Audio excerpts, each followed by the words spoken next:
നമസ്കാരം. മലയാളി വാർത്തയിലേക്ക് സ്വാഗതം. 2023 തിരശ്ശീല വീഴാറായി. 2024 കർട്ടൻ അധികം വൈകാതെ ഉയരുകയും ചെയ്യും. എല്ലാവരും പതിവ് പോലെ 2023 അവസാന പാദത്തിലെത്തുമ്പോൾ ഒരു വിളവെടുപ്പുണ്ട്. ഇന്നാരുടെ നേട്ടങ്ങൾ, ഇന്നാരുടെയൊക്കെ വേർപാട്, രാഷ്ട്രീയത്തിലെ നേട്ടം, സാഹിത്യത്തിലെ പുങ്കവന്മാർ കൊണ്ടുവന്ന നേട്ടം, അതുപോലെ സിനിമയിലെ നേട്ടം, കായിക രംഗത്തെ നേട്ടങ്ങളും കോട്ടങ്ങളും വേർപാടും ഒക്കെ ഇങ്ങനെ പറഞ്ഞുകൊണ്ടിരിക്കും.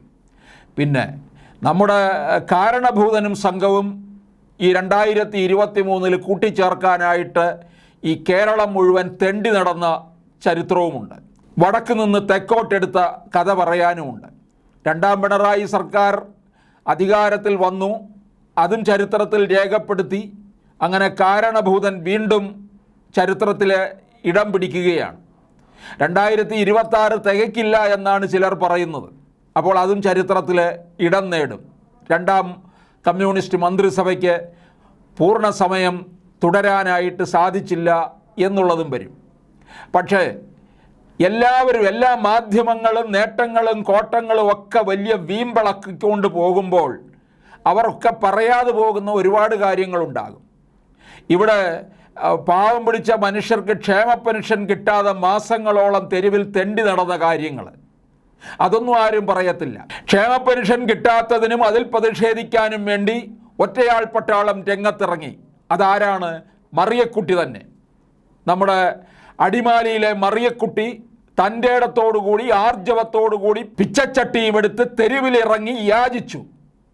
അങ്ങനെ വന്നു കഴിഞ്ഞപ്പോൾ ഉടനെ അവരുടെ മേൽ മെക്കിട്ട് കയറാനായിട്ട് നമ്മുടെ ഈ സഖാക്കന്മാരും ദേശാഭിമാനി പത്രവും ഒക്കെ രംഗത്തിറങ്ങി. നേരറിയാൻ, നേരത്തെ വായിക്കാനും നേരം പുലരും മുമ്പ് വായിക്കാനും ഒക്കെയായിട്ട് സത്യമായിട്ട് കൊണ്ടുവരുന്ന ഒരു പത്രമാണല്ലോ ദേശാഭിമാനി. സഖാക്കന്മാർ പോലും വായിക്കത്തില്ല. അതാത് ദിവസം ചോറ് പൊതിയാൻ മാത്രം എടുക്കും, അത്രയേ ഉള്ളൂ. അങ്ങനെയുള്ള ആ പത്രം മറിയക്കുട്ടിക്കെതിരെ നിന്നു. ഏതെല്ലാം തരത്തിൽ താറടിക്കാമെന്ന് അവിടുത്തെ സഖാക്കന്മാരും ഒക്കെ കീഴ്മേൽ മറിഞ്ഞു നിന്ന് ആലോചിച്ച് ഒടുവിൽ എല്ലാ തരത്തിലും തേജോവധം ചെയ്യാൻ ശ്രമിച്ചു. പക്ഷേ അതെല്ലാം മറിയക്കുട്ടി പൊളിച്ചടുക്കി എന്നുള്ളതാണ്. അവിടം കൊണ്ടും തീർന്നില്ല. പിണറായിയുടെ നവകേരള സദസ്സിന് എതിരായിട്ട് പലപ്പോഴും പല മാധ്യമങ്ങൾക്കും വേണ്ടി മറിയക്കുട്ടി വന്ന് സംസാരിക്കുകയും ചെയ്തു. 87 വയസ്സുള്ള മറിയക്കുട്ടി ചാനലുകളിലെ ചർച്ചകളിൽ സജീവമായി നിന്നു. അപ്പോൾ 2023 വലിയ മാധ്യമ രാജാക്കന്മാരൊക്കെ 2023 തിരശ്ശീല അങ്ങോട്ട് വീഴുമ്പോൾ 2023 ന്യൂസ് മേക്കർ എന്നും പറഞ്ഞ് സ്റ്റുഡിയോയിൽ കുറേ പുങ്കവന്മാരെ പിടിച്ചുകൊണ്ട് ഇരുത്തത്തില്ലേ? കോൺഗ്രസിലെ കുറേ ഉണ്ണാക്കന്മാരും കുറേ അവിഞ്ഞ സഹാക്കന്മാരെയും ഒക്കെ കൊണ്ടുവന്ന് ഇരുത്താറുണ്ട്. പക്ഷെ മറിയക്കുട്ടിയെ കൊണ്ടുവന്നിരുത്താനായിട്ട് ധൈര്യം കാണിക്കുമോ ആരെങ്കിലും? മറിയക്കുട്ടി അവസാനം കോടതിയിൽ വരെ പോയിരിക്കുകയാണ്. ക്ഷേമ പെൻഷൻ കിട്ടാത്തതിനെ ചൊല്ലി കോടതി സർക്കാരിനെ വേണ്ട തരത്തിൽ വിമർശിക്കുകയും ചെയ്തു. ഇങ്ങനെ ആർക്ക് കഴിയും?